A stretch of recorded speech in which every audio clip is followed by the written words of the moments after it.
ఈ వీడియో కేవలం 10వ తరగతి ఫినిష్ చేసుకుని ఇంటర్మీడియట్ లో జాయిన్ అవబోతున్న స్టూడెంట్స్ కోసం మాత్రమే. మీ 10వ తరగతి పరీక్షలు అయిపోయిన దగ్గర నుంచి మీ ఇంటికి బోర్డంత మంది కాలేజెస్ మీ ఇంటి చుట్టూ తిరుగుతూ మీకు ఇంత కన్సెషన్ ఇస్తాం, ఇంత తగ్గిస్తాము ఫీజులు అని చెప్పి ఆన్ స్పాట్ లో మిమ్మల్ని మాయ చేసి ప్రీవియస్ గా ఈ ర్యాంకులు వచ్చాయి, 1వ ర్యాంకు, 2వ ర్యాంకు, 3వ ర్యాంక్ అని చెప్పి మిమ్మల్ని మాయ చేసి మీ పేరెంట్స్ ని కూడా మాయ చేసి అడ్మిషన్ ఫీజు ఆన్ స్పాట్ చేయించుకోవడానికి ట్రై చేస్తారు. దయచేసి ఆ మాయలో మీరు పడి ఫీజు కట్టొద్దు.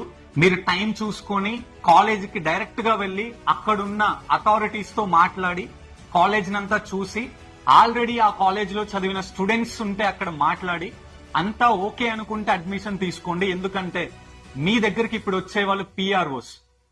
మీకు ఇప్పుడు ఫీ కన్సెషన్ 20,000 ఇస్తాం, 30,000 ఇస్తాం అని చెప్పిన తర్వాత ఫైనల్ గా ఇయర్ ఎండింగ్ లో వాళ్ళు మీరు ఫోన్ చేస్తే కనీసం కాల్ లిఫ్ట్ చేయరు, వాళ్ళు కాలేజ్ లో కనపడరు, ఎటువంటి రెస్పాన్సిబిలిటీ కూడా వాళ్ళు తీసుకోరు. చివరికి కాలేజ్ మేనేజ్మెంట్ ఫిక్స్ చేసిన ఫీజులు మీరు పే చేయాల్సి వస్తుంది. దయచేసి అన్ని చూసుకొని జాగ్రత్తగా ఇంటర్మీడియట్ లో జాయిన్ అవ్వండి.